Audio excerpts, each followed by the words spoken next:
¿Qué tal? Hello there. I'm Robert Martinez, State Historian of New Mexico, and this is New Mexico History in 10 minutes. In the aftermath of the U.S. Civil War, there were many lives that had been destroyed, and many of the men who fought in those wars needed to start a new life.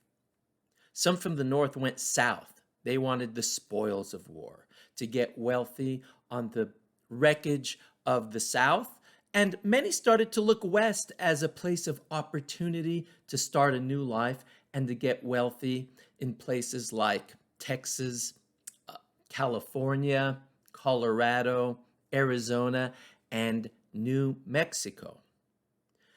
Two such men were Stephen Elkins and Thomas Katrin, and they were lawyers, attorneys who were versed in U.S. law.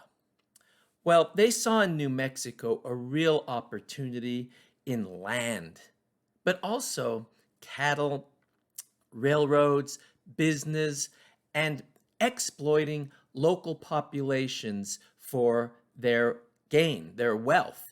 This was the Gilded Age. Mark Twain had summed it up by writing something like, this is a time to get wealthy, and if you need to get wealthy, do it dishonestly. But if you have to, do it honestly.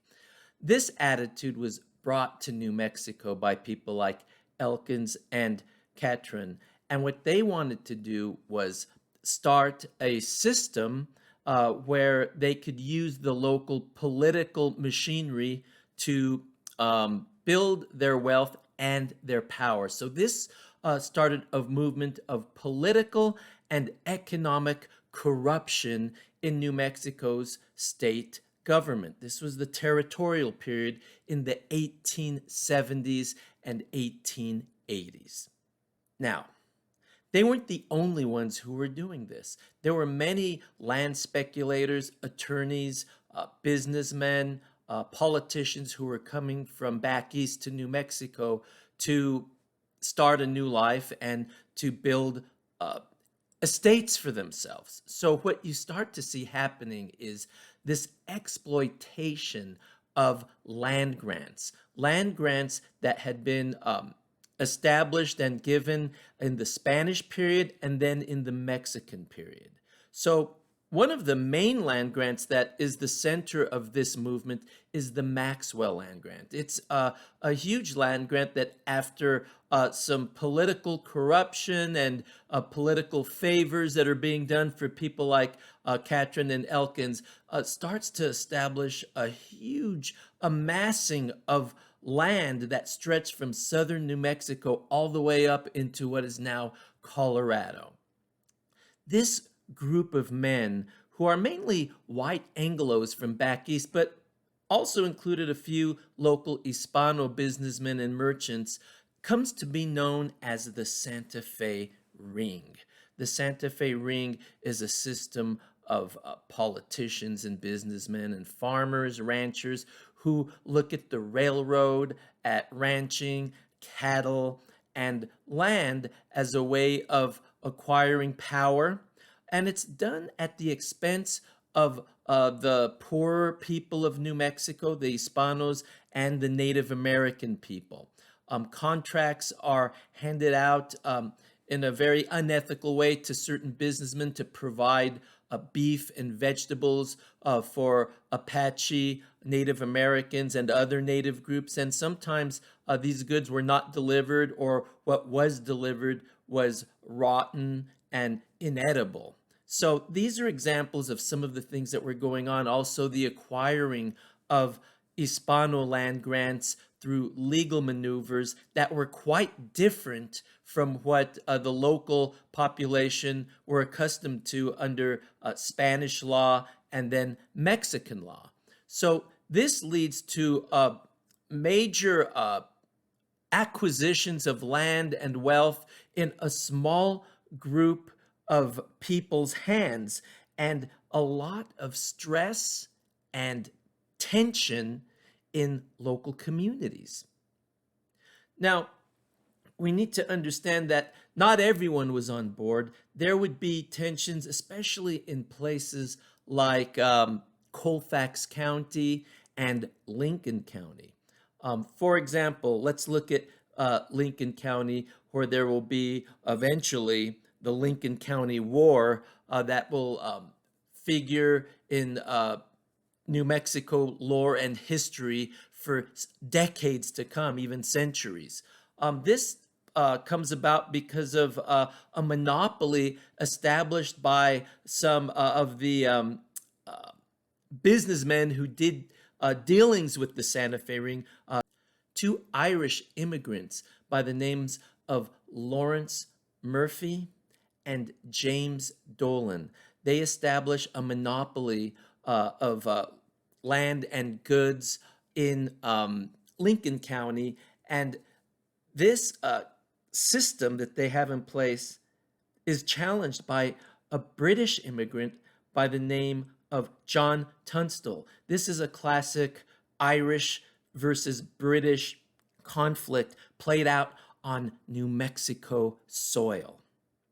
Ultimately, this leads first to tensions between these two factions, but by 1878, some very unsavory characters in the form of gangs start to be involved, and Tunstall is assassinated. He's assassinated in 1878, and he has his own group of gunmen who fight on his side. They're called the Lincoln County Regulators, and one of them is a guy by the name of William Bonney, also known as Billy the Kid.